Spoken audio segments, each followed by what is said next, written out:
Starting on the air. All right, welcome to Threats from Gallifrey. I'm with Tony and Rob. We're gonna go very, very dark right now and talk about things that could seriously disrupt even the best laid campaign, PC death. So, guys, is this where you just decide, well, that was fun, let's break out the cards and play Magic for a while? What happens here? Um, I think that there are a couple very important distinctions and ways to approach PC death. One is going into the entire game with the mindset that any roll could be my last, which Rob, I think, can speak on much more adequately than me, because that's one of his games that they die all the time. The other one is having it be a more story-driven, planned-out kind of occurrence. So the first type, which is just you die all the time, I think Rob should speak on that. My Tuesday group, I play Tuesday with a group of guys who are awesome, but they're all a little bit older than I am, and they definitely come from like the original D&D, AD&D mindset, where if your ass is gonna die, it's gonna die, and story or not, be damned. The role is the role, which is fine. I think that is the way that a lot of people play a lot of games, and I don't think there's anything wrong with it. But I guess I've always been of the opinion that depending on what kind of game you're playing, or even what system you're playing, what world you're playing in, that sort of style of gaming either has more or less weight to it. In Dungeons and Dragons, you get crushed by a boulder, or eaten by a green slime, or breathed on by a dragon. You're sort of walking into that territory expecting it.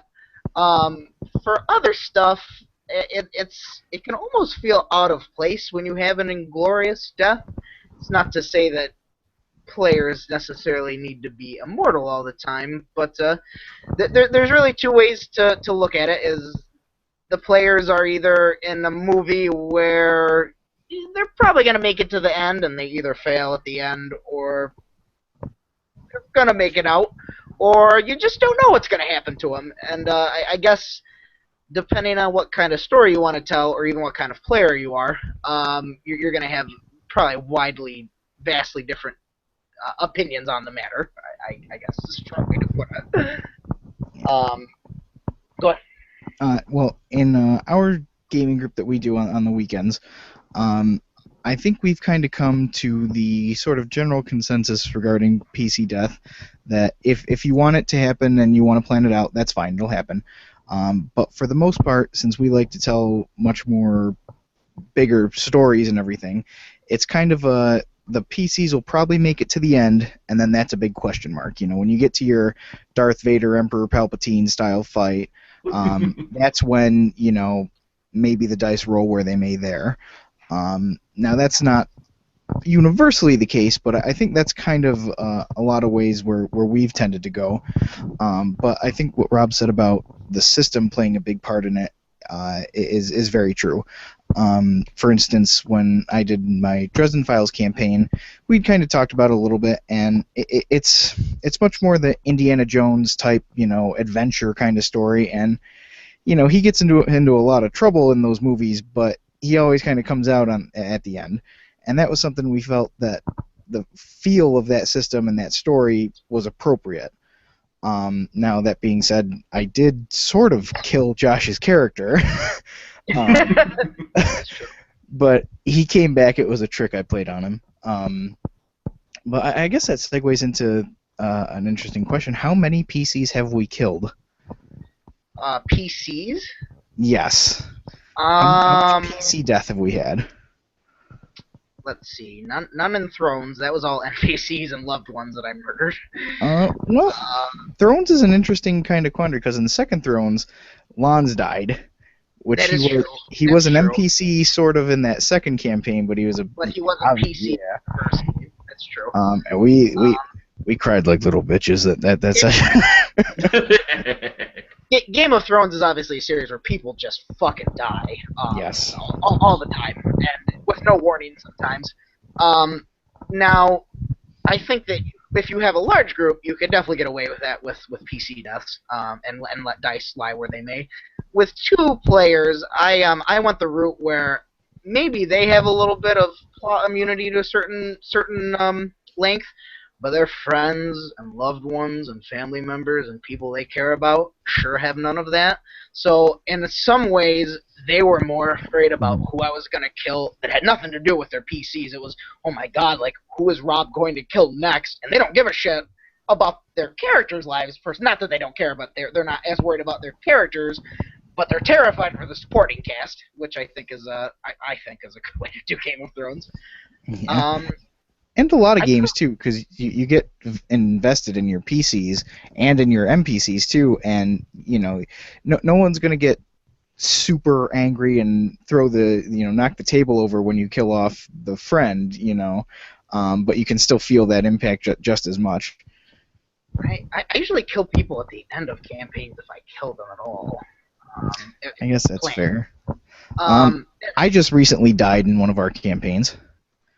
Yeah, you blew up with a satellite server rocket. I sure did. That's pretty fun. I rode that thing to the stratosphere and blew right up. But see, that was an instance where we had planned it out a little bit, because my character, it was set in the Netrunner universe, so far future cyberpunk, all that stuff. And my character was very old. I shouldn't say very old, but he was in like his late 60s, hanging around with all these younger people. And Rob and I had kind of talked about it and came to the conclusion that maybe, as an end to that character's arc, maybe he goes out in a blaze of glory, dies, kind of thing. And I didn't know the exact way that Rob was going to do it, but I kind of talked to him and was like, I think that's okay. The way we did it was my character had been sick for some time, and he wanted to kind of round out, and help out however he could, and it came down to this thing where it's like, well, whoever goes to do this last mission is going to die. And I was like, well, I'm going to jump on that rocket server and ride it to the end, because it doesn't matter if I die, I'm already dying. It was one of those kind of things. It's happened in stories before, but it felt appropriate for us. Sometimes it's fun to have a doomed character that is not going to make it. Our friend Josh is running World of Darkness, a small hunter campaign for us. And from the very beginning, I decided that my character was going to die, one way or another, whether it be at Tony's character's hands or in a hail of vicious gunfire shortly thereafter. That said, I don't know necessarily the entire situation that's going to end around that, but my character is very much a doomed character, and I went into the game knowing that, and it's kind of made it a lot more enjoyable. It's sort of like a tragedy with Shakespeare. Like, every fucking person in that play is going to die at the end of it, or at least almost everyone. But you go and see it anyway because the story's really interesting, and you want to see how it progresses to that end mark where everyone dies horribly and it's terrible. See, now on the flip side of that, my character in Josh's campaign that he's running might die or might not die. Now, we already kind of have... We picked that one. Yeah, we kind of have the endings already figured out in our heads a little bit, but I have no idea if I'm gonna make it out alive, or if I'm gonna die viciously at Rob's character's hands. So we kind of have this crazy thing going, and for me, on the opposite end of that, I'm trying as hard as I can to not be a doomed character, which is an interesting can of worms to open up too, because I'm like, well, what can I do to make myself better to avoid this sort of thing? The context is that Tony is playing a character who's going undercover at, if you know anything about World of Darkness, Chiron Group, undercover in this secret hunter agency, and my character is a member of that agency, and we're partners, and we've built quite a bit of trust and whatnot along the mini-campaign, and at the end, when he reveals that he's a police officer trying to get information on us and is total full of bullshit, I'm going to do a Harvey Keitel and Reservoir Dogs and lose my shit. And I'm going to try and shoot him before that happens. A lot of people, I think, probably lean towards letting the dice fall where it may. which I totally think is fine. Every Tuesday I play in a game like that, and when I run for them, I run my games like that. If they die, they die, and that's just how it is at the house when we play. But as a player for it, a lot of people say that not knowing when your character is gonna die it gives you a little bit more of a rush in combat or when you're playing the game, which can be true. But when your like 10th character has died, you start not really giving. That's not fair to say not giving a shit, but you care a lot less than you would about a character that you kind of know is gonna stick around for a while. It's not to say I don't care about my characters in those games, but I'm less attached to them, knowing that at any moment they can be ripped violently away from me. Kind of makes me put a little bit of a barrier between me and them. So it just sort of ends up with a little bit less of a connection to them. So I guess you kind of have to be careful with that. The Go ahead. the other thing that you have to be careful with is when you don't have the expectation going into a game and your character dies because the dice fall where they may, but you were not expecting that to be the game that you were playing in. That's when people can get upset. Yeah, I think that's the important thing. Like when you start a campaign with folks, no matter what way you kind of run it, whether it's a planned death, whether there's maybe no death, whether you could die at any roll, as long as you tell people up front that that's how things are going to be, and that's how things end up being, they're going to be okay with it. If you go in knowing that at any moment a sniper could pop up and blow your brains out because it's Warhammer 40k, only war, and you're in war and you could die, then you're not going to be as, what the heck, GM, as you will if that crops up in a game where you've put a year into a character and they suddenly get blown away by someone you never even see off screen. Yeah, I think that's important. Yeah, I think we've all heard the horror stories where, all of a sudden the rocks fall and my character dies or whatever, and someone gets pissed off and, storms out and they, ruins the game for everyone and that's something you definitely don't want. And there's a lot of ways that you can tell your players what's going on. I mean, there's flat out right up front where you can be like, hey guys, we're going to play this game, it's going to be lethal. If your character dies, it dies, that sort of thing. Or you can do it more subtle ways, like in our Game of Thrones campaign, the third session. Josh's character jumped out of a tree and like took an arrow to the knee. He used to be an adventurer like us, but then he took an arrow to the knee. And by all the rolls and all the rules. Yeah. What happened was he was wounded, and they took him to like a maester to get healed. And the maester's roll was absolutely terrible. And rules written, he was supposed to die. The wound festers and he dies, and that's rules written what happened. But yes. Yeah, go ahead. So it being A, the third session, and B, not the game that any of us wanted to play, Rob was like, well, that's not fun, so here's what we're going to do instead. And he gave Josh's character a limp. He had to walk with a cane for the rest of his life, which became a huge character aspect. But right in that moment, too, Rob also told us, hey, this is more about the story than about, the rules, festering your wound and dying. And it can be as simple as that, in those kind of critical moments, showing your players that I'm not going to screw you over, without having to necessarily outright say it.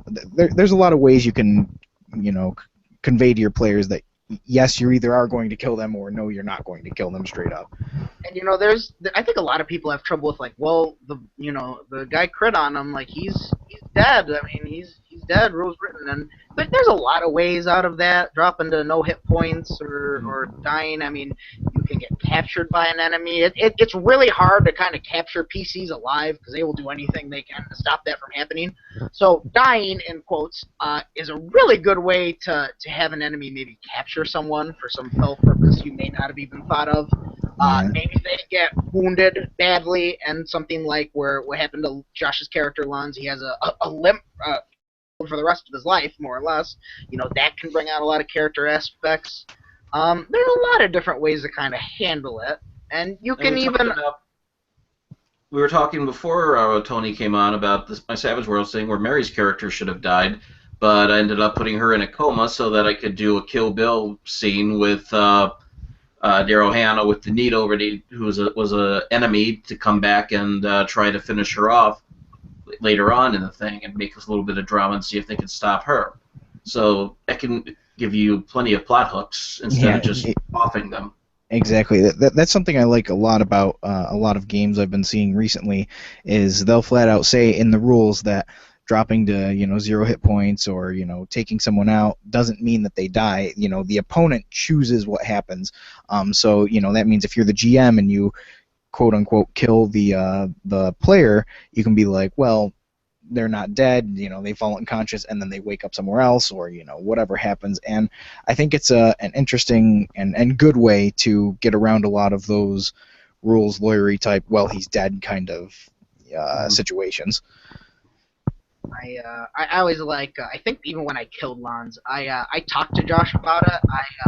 I thought it was a great dramatic thing, and it would have be really emotional to kill his character in the second campaign, which it was. But I asked him first. I was like, hey, I'm thinking that this happens. I think Lons is gonna die from it. How do you feel about that? And I gave him, if he said no, Lons is gonna live, then I would have let him live, because it's Josh's character, and that's not my business to be killing him. But no, he agreed with me, and he was like, I think it's the right decision. I think it's a great dramatic story thing, and that's what happened. And we were all real sad about it, and I felt like an asshole for a while, but it was definitely right for the story. So I guess my opinion on character death is that whatever is right for the story is probably what you should do, whether that's a death or whether that's something else. I agree.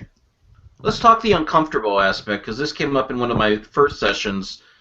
What do you do when a PC dies with their body and their loot? Because in a Shadowrun game, Mary got her character killed yet again, and in Chicago, and by some giant bugs, and the party traded her body as basically meat to the people living in the sewers as basically a toll to pass through without getting attacked. I think if you're dead, you just gotta trust that your party mates aren't total assholes. I actually, funnily enough, last week Tuesday group, we had a near party wipe. I was the only one to survive it. Everyone else died. And I tried to escape with as many people as I could.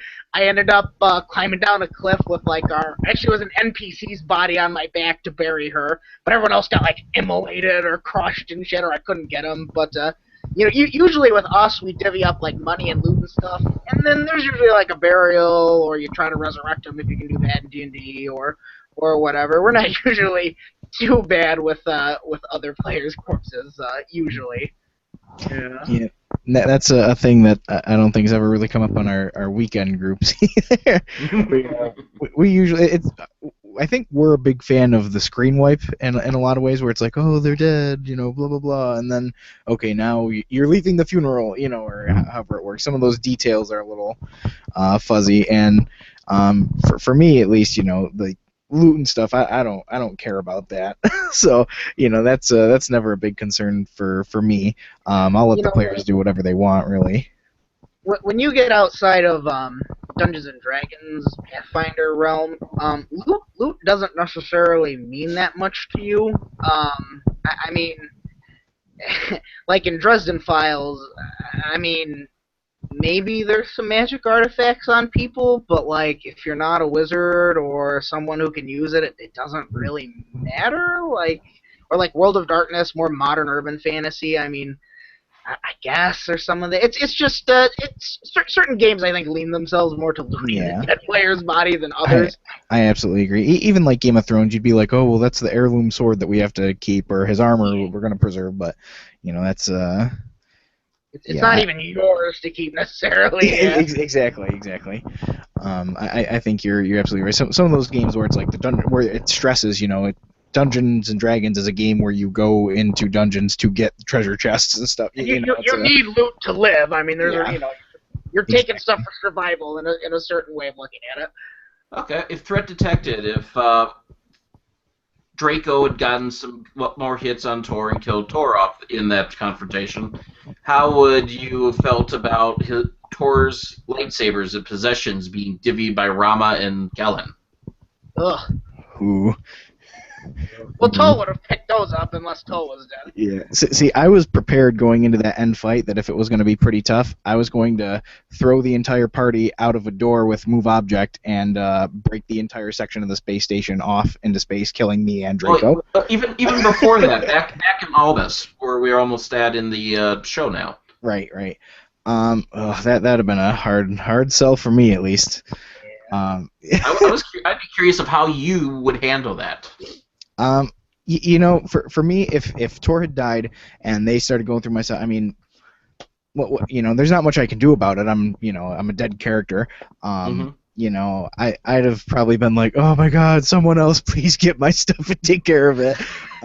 But for me, once I'm dead, I mean, what am I going to do? Maybe my next character comes in with a personal vendetta to, try and secure all the Jedi artifacts he can, or Kamasi artifacts, and that way I can try and get it back from them if I want to go that route. I mean, yeah. Turn to them and just don't stop being dicks. Yeah. You know what I would do? I would come back as a Force ghost and haunt them. There it is. That's the one. We found it. We found it. Tor will never die. Viva la Tor. I guess that also depends on how long you've been with a character, too. If someone like Tor or Toll dies, you kind of give a shit, what's done with their corpse. If it's Billy Frontudo, who's been around for 2 sessions and got lucky crit killed, it's like, well, whatever, I don't care. Tommy. But yeah, what are some of your thoughts, Gary? I mean, have you killed a PC before? Has it gone over well? My first PC I actually killed was at Gen Con. It was in a Star Wars Saga game, and it was this nice, 12-year-old kid at his first Gen Con. And it was like, you're only supposed to use 1 force point to try to roll a save. He failed. I let him spend all of his force points. He kept failing. I let everybody at the table throw force points at him to let him continue, and he kept blowing the roll. And he was just happy that he died. I think he was against IG-88 or something. He was like, yes, my Jawa stood bravely against IG-88 and died gloriously, and he was happy as hell with that story. And so that was no big deal. I told you Mary's character in Deadlands Noir, she should have been killed, but it was more convenient, I think, with more plot hooks that I thought was very appropriate to the noir setting, to let her character sit in a coma and let her play another character until her character wakes up or gets killed off by the assassin. So those are my main experiences with that. I remember my Tuesday group. It was the first time I was GMing for them. I was running 3.5 Dungeons & Dragons. And I had this fight, and I'm like, oh man, they've been cleaning house with my stuff. I don't know how to build D&D encounters. They're just gonna destroy the shit out of this one. And I almost killed the entire party. I almost TPK'd them.